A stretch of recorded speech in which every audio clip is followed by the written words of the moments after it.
You are listening to Lone Star Community Radio on 104.5 KCZW LP Conroe and 106.1 KZCC LP Conroe and worldwide on irlonestar.com.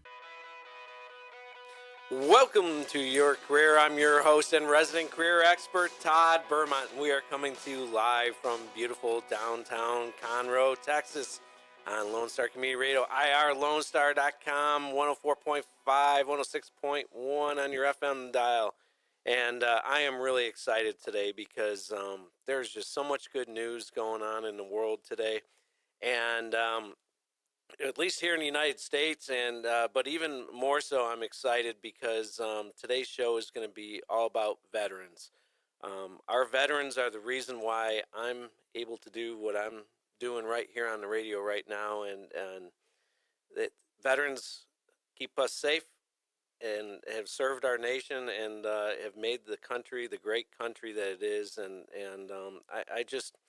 I'm so grateful to the service to our nation of our veterans. So today's show is going to be all about helping veterans in the job search process. But before we get to that, I want to share with you, well, first of all, those of you who don't know me, I'm Todd Bermont, author of 10 Insider Secrets to Winning Job Search, and I also head up sales and marketing for Evolve out of Houston. We design and build data centers.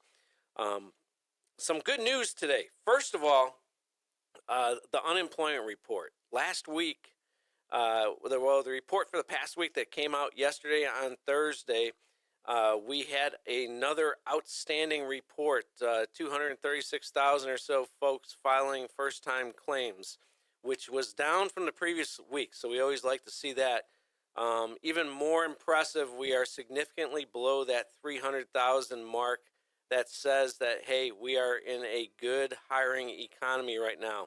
And even more exciting, it's interesting, in the last report, 1.92 million people are collecting unemployment in the U.S. right now. That is a ton of people.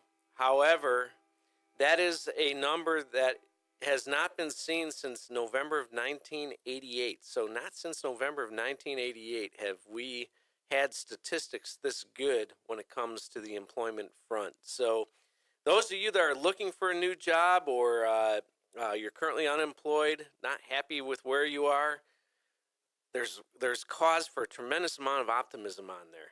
And with that, right now, I'm going to get on my political soapbox just for one moment. I always have to, I don't have to, but I want to. At the end of the day, right now there are a lot of people in the media. There are a lot of people, both in print, TV, radio, that are trying to sabotage what's going on in this country right now, and making a big deal out of Comey being fired. If I was president, I can tell you Comey would have been fired a long time ago. And there's at the end of the day, Trump, it's absolutely within his purview to make that decision. The media trying to cause this false narrative of Russia impacting the election results. It's time to stop sabotaging the good things that are happening in this nation right now, because unemployment is near record lows. Job creation is up high compared to where we've been in the last decade. And there's a lot of good things going on. And I certainly, being on this radio program and wanting to help people land meaningful work, want to see that this economy continue the booster that it's getting right now. So enough for my political sandbox. So we are going to go to a short break. But when I come back from the break, we are going to bring on an incredible guest. And this is a person that I had the honor of meeting about a year ago now. And Rob Hefner. And Rob is a lieutenant colonel. He served 24 years in the U.S. Army. Also served tours in Iraq, and he's a published author as well. And it's an absolute honor to have Rob in the studios today. And so we're going to go to a brief break. When we come back from the break, we're going to dive in and talk about, today's show is all about helping veterans land meaningful employment after your valuable service to our nation. So Thank you so much for listening to Your Career. Stay tuned. We will be right back after these messages. Don't forget to download the Lone Star Community Radio app from your Google Play or Apple Store. Bring Montgomery County's community radio with you anywhere with your smartphone or tablet. If you are in the Conroe area, tune in on FM. That's Conroe's FM 104.5, 106.1. If you are on the computer, bookmark irlonestar.com as your internet radio station. A Lone Star Community Radio, broadcasting 24/7 from the heart of downtown Conroe, Texas.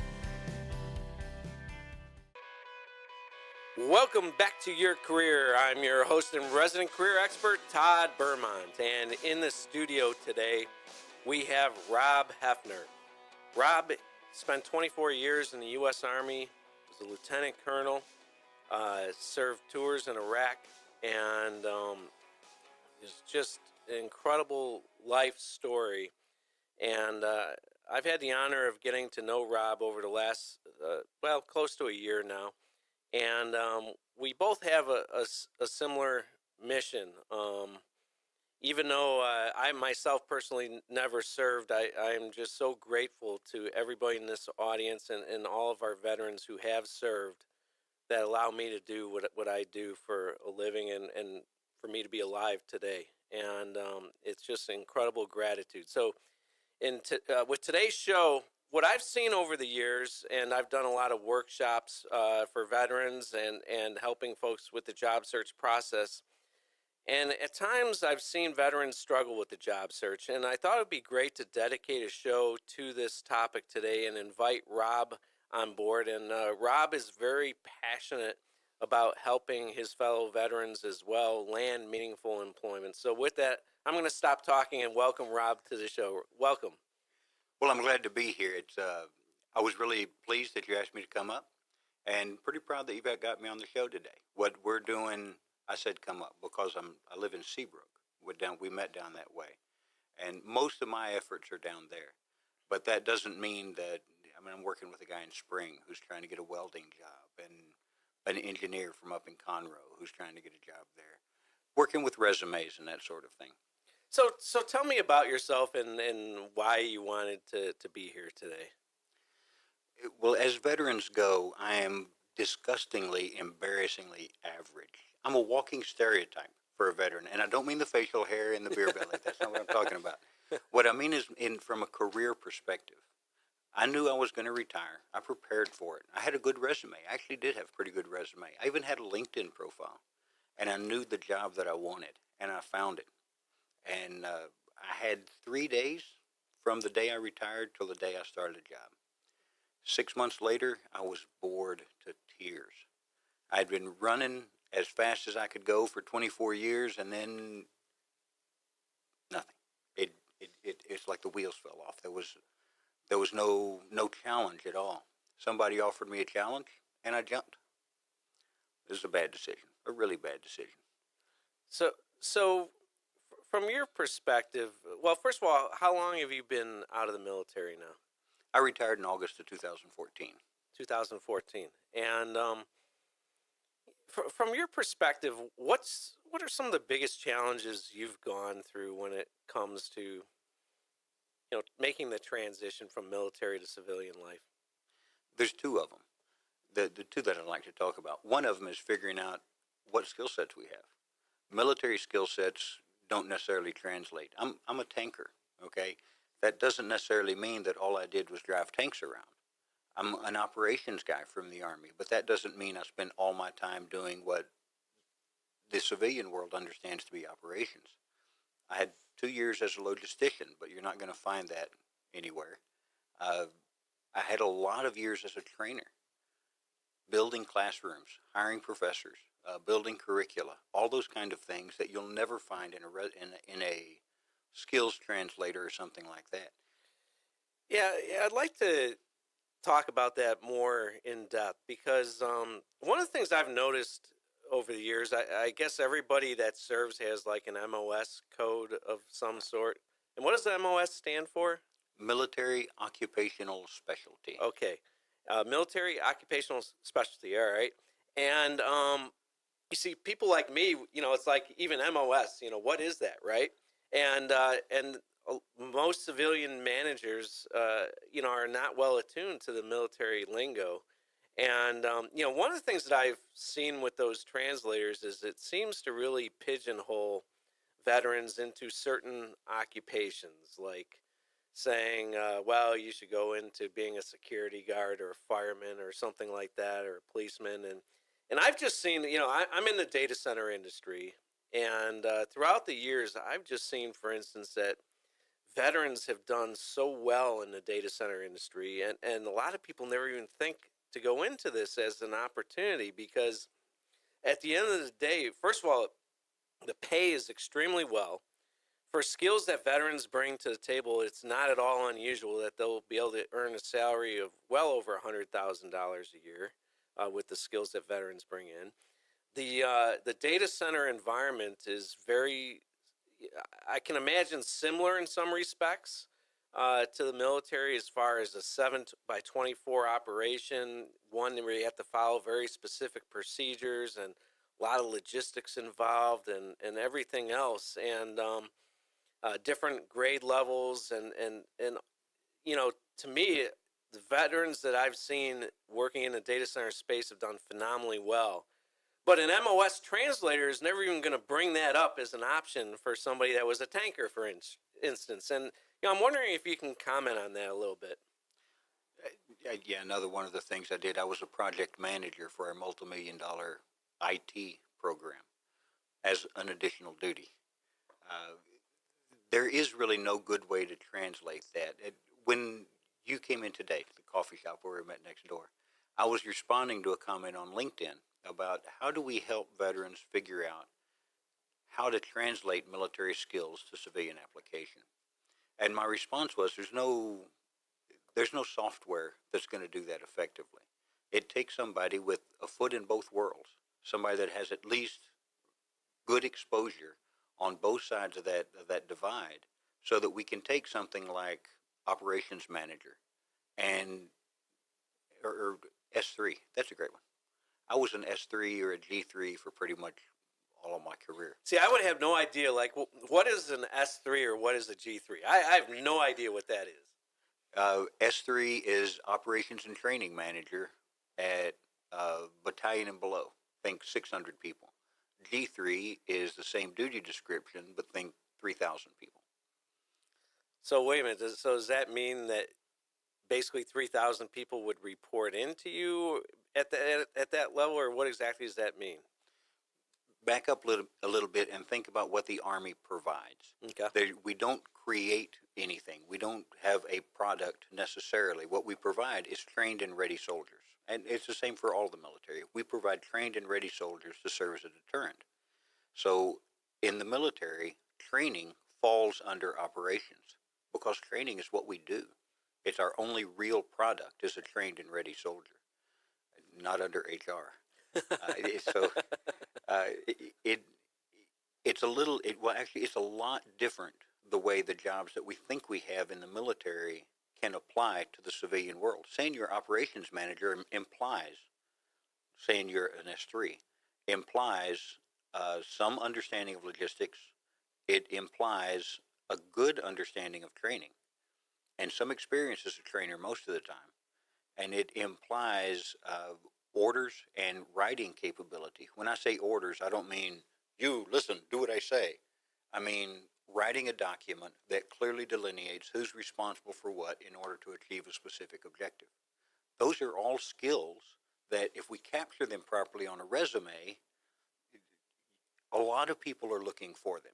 It's just absolutely. How do we capture them? Absolutely. And, it's interesting because when you ask employers what one of the biggest challenges is when it comes to hiring the right people, they'll say, we can train anybody to learn a skill per se, but it's a hard skill, but it's the soft skills that they're really struggling with. Just basic stuff like showing up to work on time, dressing professionally, following procedures. Now, in the military, are you able to show up late and deviate from procedures and dress unprofessionally? Expand soft skills a little bit. A veteran will always be there on time. Actually, most of the time, about 15 minutes early. If he says he's clean, he'll pass every drug test you give him, and you can generally trust what he says. But soft skills extend beyond those basics. Sometimes we struggle with interpersonal skills. I've been told many times that I'm just too abrupt. Well, we don't have to talk about it. We need to make a decision. We're trying to do something. We're trying to achieve something. We're trying to move forward. Sitting around in a boardroom and having hours-long meetings is pointless to a veteran. They called me the meeting Nazi. We had meetings that lasted an hour. 3 minutes after the meeting started, I locked the door. If you weren't there on time, you go talk to your boss and he can call me about why I didn't let you in. And the meeting was over in an hour. And if we didn't achieve what we set out to do, somebody wasn't prepared. Wow. That's something that in the corporate world we could all benefit from. I tell you, throughout my career, because my career goes back to the 80s, so I'm going to date myself a little bit. But I'll never forget. For one, I won't name the company I was working for at the time, but they had some leadership consultant come in, and they had this brilliant concept of you spend an entire day in a room and everybody writes problems on Post-it notes, and you put all the Post-it notes on the wall, and at the end of the day you consolidate all the problems into one statement of how you're going to fix it. And so everybody, they spent the entire day just putting up Post-it notes and then trying to consolidate all the problems into one sentence on how you could fix all the problems. It was one of the most colossal wastes of time that I've ever. And this was high-level managers that sat in on this meeting. So I can tell you in the corporate world, we can benefit from having meetings run your style versus some of these brilliant consultants that are out there. I tell you what, I've had to go through some of those things since I got out of the Army as well. And, they can be interesting. It seems like we want to talk about a problem without ever taking the time to identify what the problem is. One of the things we're taught as veterans, especially as officers, but anybody E7 or higher, they're going to understand what a problem statement is. All right, so first of all, what's an E7? E7 is a sergeant first class. It indicates 10, 12, 15 years of service. Okay. And it's a level of responsibility that is commensurate with a middle manager. Okay. But they will understand a problem statement. You never try to solve anything until you understand what the problem is. It's pointless to put 1,000 Post-it notes on the wall and come up with a solution. If you put 1,000 Post-it notes on the wall to come up with a problem, okay, that I could get on board with. And then from that problem, you can devise a solution. But so many of the meetings I've sat in, so much of what I've seen in the civilian world, is a lot of talk, a lot of talking about, maybe we could do this or that, but without a real purpose for where we're going. If you don't know where you're going, it doesn't matter. You know the old saying, the longest journey starts with a single step. No, I disagree. The longest journey starts with a decision to go somewhere. And then you take that first step. But before that, you had to make a decision. That's right. And so many times we see people trying to take the third or fourth or fifth step, and they still don't know what direction they're headed in, much less having identified what resources they can apply to taking a step. It's frustrating, and going back to that cultural translation, it's frustrating from the military side where, okay, we're going to come together for an hour, we're going to make a decision, we're going to move on. All right, you bring logistics, you bring training, you bring this, you bring that. We're all going to review the requirements, and this is the decision we're going to make. We'll see you in 2 days. So, I'm curious, and we're going to go to a brief break here, but when we come back from the break, I want to continue on this thought process of career and really get an understanding from you on how you go about thinking what career I should do after the military. So we are going to go to a quick break, and you are listening to Your Career with Todd Bermont on irlonestar.com. Stay tuned. A Lone Star Community Radio is ready for the summer. If you or anyone you know is looking for summer internship opportunities, a Lone Star Community Radio is a great place to grab the mic and be on the air. A Lone Star Community Radio offers a great opportunity to those interested in learning about the radio world all year round. Be an on-air personality, talk show producer, or YouTube, TV, podcast editor. Contact the station at info@irlonestar.com or call the station's message line at 936-647-3776.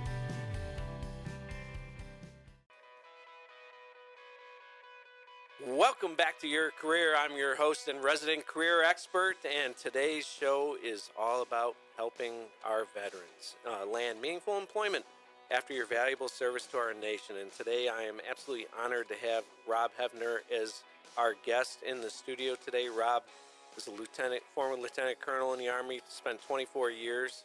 And prior to the break, we were talking about some of the challenges that veterans face and trying to figure out what to do for a living after serving in our military. And Rob, I'm wondering if you can comment any ideas or suggestions when it comes to that. What I tell people first is to figure out what culture you're looking to go to. I've had the ideal job, the perfect job, a horrible culture, and it was just a bad fit. But a good job, maybe not doing something that I'm passionate about, but the right culture that is something that I'm comfortable being there. That's when you place somebody in a job where they're comfortable being there every day, when they can look forward to getting up in the morning and they don't dread the drive into work. Except for, you just have a whole lot of windshield time, Todd. Yeah. But finding the right culture is more important than defining the career. One of the things I see a lot is, hey, I need to get a degree. And I think that Thursday night I was at a meeting and somebody asked me, hey, what degree fields are most marketable now? No. That's the wrong question. The right question is, what degree fields excite you about it? I'm not saying you should get a degree in underwater basket weaving. I haven't been able to do anything with mine. But at the same time, if you get a process technology degree, but you really don't like working in a refinery environment inside a blockhouse, then it's probably not going to be something you're doing for very long. Yeah, it's interesting because our producer here, Jake the intern, I made that mistake. You kind of have that story, right? Yeah, because I went to LSU and I said, I want to go chase the dream of being a petroleum engineer. And I went to LSU for a whole year, and I got to the point where I just said, this isn't for me. I don't like this. I'm going to go and chase my dream, and here I am chasing my dream. So I haven't regretted it since. I love it. So You're kindred spirit there, Jake, because I'm doing the same thing now. I spend my time in a nonprofit status. I say nonprofit because people understand it. What it really means is I'm not making any money. But I spend my time working with resumes and working with LinkedIn profiles, and as much as anything, encouraging these guys while they're looking for work. But just like you, I love doing it. I get excited every day when I get up. that's right. And that makes it worthwhile. You never work a day in your life when you're doing something you love, right? It's so true. You mentioned a long commute, and yeah, my commute is a good hour and a half each way into the office. But people say, well, don't you hate the commute? And my honest answer is, you know what? It's not so bad because at the end of the day, it's the culture of the company that I love working with. Everybody at Evolve has a can-do attitude. We do the right thing by the customer.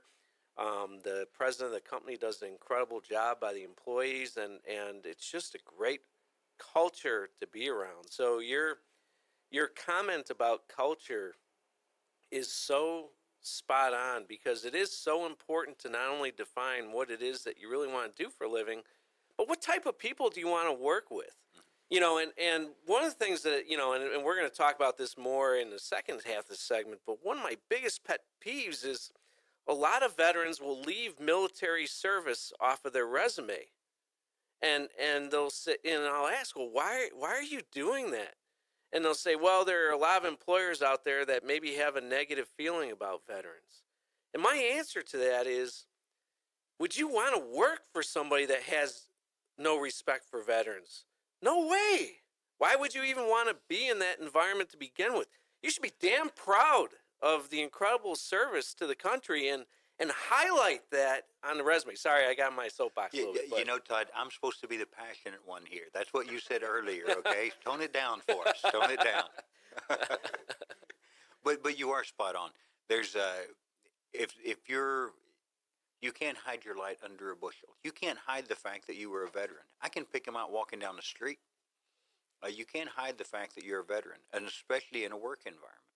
So not having it on your resume, okay, if it was 25 years ago, yeah, okay, we could talk about that. I could understand that. But if you got out 2 years ago, been to college for 2 years, and you're not including it on your resume, that's a big, big mistake. Well, when we come back from the break, we're going to spend more time talking about resumes, and we're also going to talk about how veterans can leverage the fact that you're veterans and leverage that from a networking perspective to get your next job opportunity. So you're currently listening to Your Career with Todd Bermont on irlonestar.com, 104.5, 106.1 on your FM dial from beautiful downtown Conroe, Texas. Stay tuned for more. A Lone Star Community Radio is Montgomery County's radio station with talk, music, weather, and traffic for Montgomery County. Have a question or comment about one of our shows? Want to know how to reach a host? Just contact the station at irlonestar.com or call in and leave a message at 936-647-3776. Get involved with your community with Lone Star Community Radio. Welcome to Your Career. I'm your host and resident career expert, Todd Bermont. And we are coming to you live from beautiful downtown Conroe, Texas. And it's a gorgeous sunny day here in Texas. And it's just such an honor being in the studio today with Rob Hefner. Rob is he was a lieutenant colonel in the U.S. Army, spent 24 years serving our nation. First of all, Rob, thank you so much for your service to our country. And prior to the break, we were talking about all sorts of stuff related to figuring out how to choose what career you want to go into, and translating military lingo into civilian lingo. And one of the things I'd like to continue on that path a little bit, and let's move on to resumes a little bit.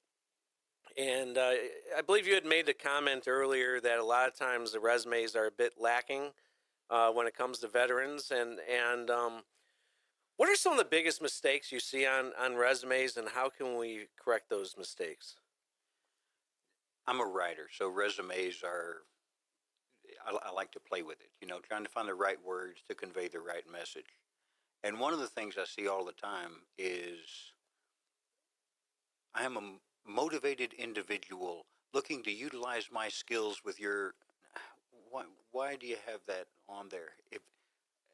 If you gave me a resume, if I'm looking at your resume, there's a pretty good chance you applied for a job here. I'm just saying. So why do you have to tell them on the resume that you applied for a job, including references? References should be implied. That's right. References should be implied. Don't waste white paper space on something that you don't have to, because you have a story to tell. Right. And it's been attributed to 100 different people. I would have written a shorter letter, but I didn't have the time. But the same thing applies to resumes. It's easy to write a 3-page resume. It is hard to write a good 1-page resume. And getting some of those things out of the way, that useless white space is good, used judiciously. 3-sentence bullets or 3-line bullets that can be condensed into 8 words. 3-line bullets that start with responsible for. That's another one that my veterans do all the time. I was responsible for. That's great. How bad did you screw it up? Hey, Don't tell me what you were responsible for. Tell me what you achieved. That is, I'm so glad you brought up that point because one of the things I look at as a hiring manager is I look for quantifiable results. I want to know what you've done and what you can do, and I need to be able to figure that out from the resume. So you are absolutely spot on. Anybody that says, "Oh, my big pet peeve is I'm a team player." Well, who on their resume is going to say I'm not a team player, right? I mean, come on now. What I want to see is what makes you stand out, not what makes you look like somebody else in the crowd, right? And and like you said, responsible for. Yeah, that doesn't mean anything to me. What I want to know is, okay, if you were responsible, like I was talking to a gentleman at the workshop at San Jack that we did last fall. Mm-hmm. And he said, Todd, I was just a machine gunner. What can I possibly put on the resume? And I said, okay, so let me get this straight. So all you did was just sit and point a gun all day. That's all you did the entire time you were in the Army. That's all you did, right? He's like, well, no. I said, well, what else did you do? Well, I was in charge of the armory for a while. Oh, really? Well, what was in that armory? Well, millions of dollars of ammunition and equipment and everything else. I said, well, I'm sure you lost some inventory over the course of the time that you were managing that, right? He's like, are you kidding? We couldn't even lose a single bullet. I'm like, so wait a minute, let me get this straight. You managed millions of dollars worth of inventory and you never lost a single item? Well, no, we couldn't. I'm like, all right. This is already sounding too good to be true, but I'm sure you'd had to have a safety incident during the year you were running the Army, right? He's like, well, what do you mean? Well, I'm sure somebody got injured driving a forklift or something over the course of the year, right? Well, no. We have to follow very specific procedures. Safety is utmost importance. No, we had no safety incidents. So I'm like, wait a minute. So you ran a multi-million-dollar operation here and no safety incidents. Where is this on your resume? Nowhere to be found, right? And I said, well, here Amazon is putting up warehouses all over the country, right? And distribution centers all over the country. Do you think the people running those distribution centers right now have never lost any inventory or have never had a safety incident? This is the kind of stuff I want to see on the resume because this is stuff that would get people really excited, So, sorry, I kind of got on my soapbox and totally off topic. I don't even know what got me on that topic, but anyway, continue your thoughts, Rob. But it's absolutely relevant. I've seen the same kind of thing all the time. A cook that says, well, I was just a cook. No, you fed 900 people 3 meals a day in the middle of Afghanistan, led a team of 5. 3 of those 5 got promoted while you were in charge of them, and you were responsible for ordering, maintaining, and accounting for all the food that came through, and you were just a cook? I can build a 2-page resume off of that. That's right. And a good-looking resume, too. There's a lot of warehouse manager roles that tie directly into some of those military skills. A great thing for a supply sergeant, he's accustomed to accountability. You don't take it out of here unless you sign for it. And if you don't bring it back, then I have to sign for it. And then, it's a very formal process. That's not the only place it's a formal process. In your world, it is even more so, I'm sure. Yeah, well, and that's one of the reasons why veterans do so well in the data center field and IT in general is because there is so much procedure that's required. You look at a data center for a company like Goldman Sachs or Texas Instruments or something like that, they can't afford a minute of downtime because every minute of downtime means millions and millions of dollars. And so people, that get into the data centers, it's very rigid security. It's very rigid procedures as far as maintaining the equipment in data centers, the logistics and everything else. It's unbelievable. And a lot of people struggle in that environment, but veterans just absolutely shine in the data center world because of the experience that you had while serving our nation. Well, help me come up with some good ideas to solve this particular problem. Sure. They have the skill sets to do that. Yes.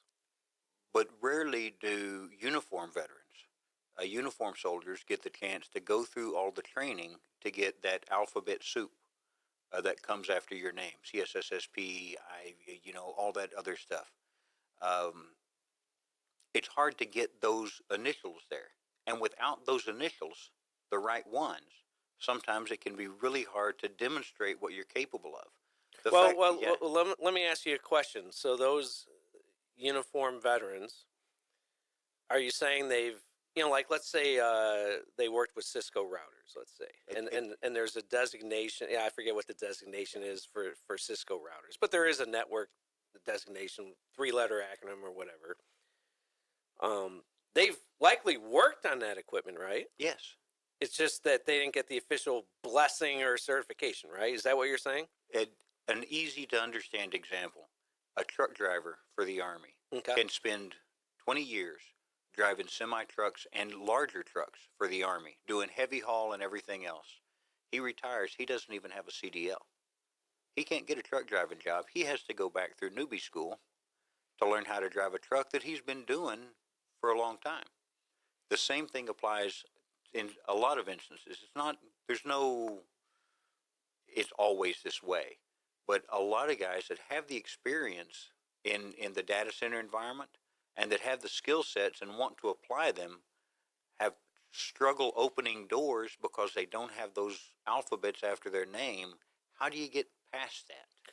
All right. Well, first of all, I'm going to tell you that the alphabet, as far as I'm concerned as a hiring manager, absolutely irrelevant. Because a piece of paper is the same thing as being responsible for, right? Right. Just because somebody has a piece of paper that graduated from college in gender studies or something like that doesn't mean they're worth a darn, right?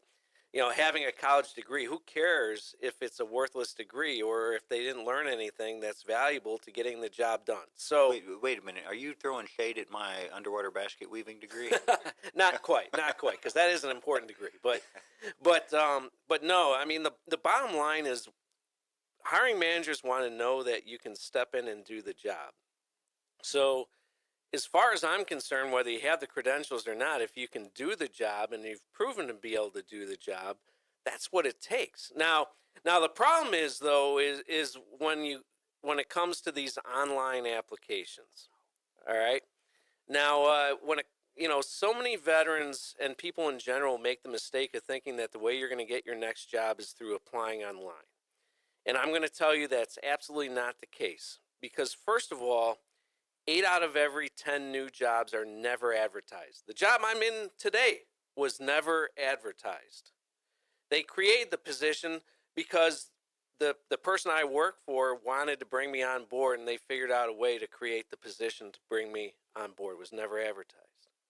And that's the way most positions and most jobs happen. They're not advertised. So when we come back from the break, what we're going to talk about are how you find these jobs. Because at the end of the day, if you don't have the credentials and stuff and you're applying online, those online programs are strictly there to weed you out. Exactly. That's the only reason they're there, because 500 resumes are coming in and only 5 are coming out for an interview. So your odds are 1 in 100 of getting that interview if you apply online. However, we're going to tell you when we come back from the break how you can circumvent that system, make those designations meaningless, get the interview, and get the job. So you are currently listening to Your Career on irlonestar.com, the Lone Star Community Radio Network, 104.5, 106.1. Stay tuned.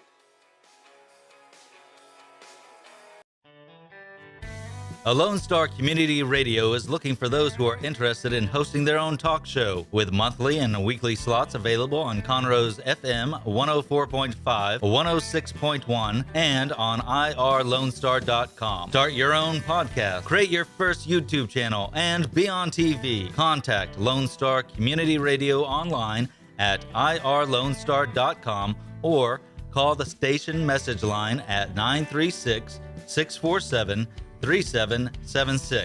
to take your first step into the radio world. Welcome back to Your Career. I'm your host and resident career expert, Todd Bermont, and today we are talking about helping veterans land meaningful employment after their valuable service to our nation. And Rob, we were talking about before the break, you brought up the point about, what if you don't have that alphabet soup after your designation, as far as the certification or whatever. So I've got a question for you, Rob. Veterans that are in the civilian workforce today, like hiring managers, maybe at ExxonMobil or Chevron or one of the other large companies in town. If a veteran were to call that person on the phone or send an email or a LinkedIn in mail and mention, hey, I'm a veteran, I have these skills, just wondering if you might have 15 minutes of time to where we could chat, where I could get your advice on possible synergies within your organization. Would a veteran be willing to help out a fellow veteran? Almost without exception. There's very few times that we'll tell each other no. There's the uniform means something to us as well, and whether you wore it for a day in the Coast Guard or you spent 35 years in Special Forces Ranger Delta Battalion or something like that, it doesn't matter. It doesn't matter. A veteran's a veteran. Well, and for those of you veterans in the audience, I really want you to digest this point, because this is probably the most key relevant point in the entire radio interview today. And think about what Rob just said. If you reach out directly to hiring managers that are also veterans, that almost 100% of them will grant you at least 15, 20 minutes of time to come in and sit down and chat. On the flip side, if you send in 100 resumes without the alphabet soup on it, if you're lucky, you might get one interview out of 100 resumes if you're lucky. So what is a better use of your time? Is it applying online? Or is it using LinkedIn to find fellow veterans who are working for organizations where you would like to work, doing jobs that you would like to do, and reaching out to those individuals directly to see if they have 15, 20 minutes to meet? What do you think about that, Rob? I think that is absolutely the right way to do it, with one caveat. Okay. Nobody, very few people, want somebody coming up to them with a handout. If you're going to call somebody and ask them, say, you know what, I'm interested in the career field that you're in. I have a resume put together. I don't know that if it'll work for that. Any chance you could give me 5 minutes of advice on whether or not I'm headed in the right direction? Sure. But calling up a veteran and expecting him to respond favorably when you say, hey, I'm a veteran, hire me. I have a resume, and will you fix it for me and send it back just in case I want to send it to your competitor? No. And I've gotten that before. In that first meeting we were at, I stood in front of a class of, 30? I was close to 50. And said, hey, if you want, here's my phone number, here's my email. I will help, okay? I can do this. I'm good at it. I work with Todd on it. I can help get your resume where it wants to be. There were maybe 6 people that contacted me. One of them sent a resume attached with one line in the email. How soon can you get this back to me? Oh, no. That's not the way you approach anybody. Approach. Yeah, that's not. But if you come to me and say, hey, I need some help with this, I'm not sure if I'm going the right direction, I'll buy the first round and we'll figure it out. Outstanding advice. Other words of wisdom from you on the resume. What are some other key points you'd like to bring out on that? If you ask 10 HR professionals, 10 recruiters, because recruiters look at resumes all day long, that 6-second statistic probably came from recruiters. I spent some time as a recruiter, and 6 seconds may be generous. If you ask 10 of them what a perfect resume looks like, you'll get somewhere between 12 and 15 different answers. Ask them again the next day, and you'll get 8 answers that are brand new, you never heard of before. So the biggest thing about a resume is own it. Know what's on it and be proud of what's on it. Because if you walk into an interview and they pull out your resume and I'd rather you didn't look at that. Interview's over. That's Know right. what's on it and be proud of it. It may not be exactly what the mainstream wants, but maybe you're not mainstream. Own it. That is such incredible advice. And, and I say not only be proud of what's on your resume, but be proud of who you are as a person. I've seen so many veterans sell themselves short and lack the confidence to succeed. And when I think of what you all have gone through compared to what I've gone through, you have so much more experience and you've seen so much more and done so much more than a person like me could ever dream of. And should absolutely be unbelievably proud of what you bring to the table and proud of who you are. If you walk into an interview or a first date lacking confidence, because that's what an interview is, basically. Right. If you, in the end, you're going to get screwed one way or the other. If you walk into an interview lacking confidence, it's game over already. Last comment on interviews. You'll Yes. have a lot of people telling you, tailor it specifically to the job you want. Well, that's good advice if you know exactly what job you want and you have a really good job description. Because there's two sides of a resume. It's true. One is writing the resume, the other is writing the job description. And job descriptions are, unfortunately, as poorly written as resumes are. Now that's one of the things that so many hiring managers struggle with is that job description. A lot of times they leave it up to HR, and HR really doesn't know what it takes to do the job right. So they create a general description or whatever. And but wow, I mean, we only have 1 minute left on the program. I cannot believe we're already I know done. it went really quick. I do, Todd. Can I ask him one question? Yeah, please. Is there any the elevator pitch as a Yes. college student? They have us practice this. I mean, in career classes and stuff like that. But is there a different approach to an elevator pitch for a veteran? Yes, you don't want to walk up to somebody and shake their hand and say, hey, I'm a veteran. Let me tell you what I do. It's the same kind of thing. You get a 1% favorable rating being a veteran. But at the end of the day, the hiring manager has a problem, and he's hiring you to solve it.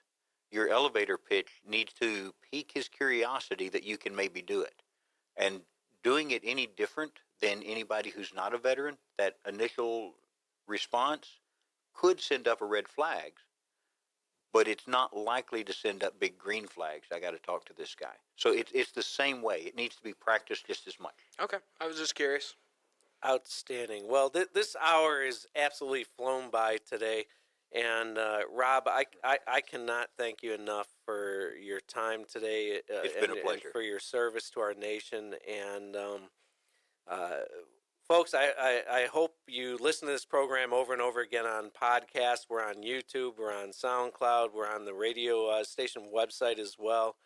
Rob just had such incredible insight today, and I want to thank you for being on the program today. You have been listening to Your Career with Todd Bermont on Lone Star Community Radio. Have a successful day. Thank you for listening. Bye-bye.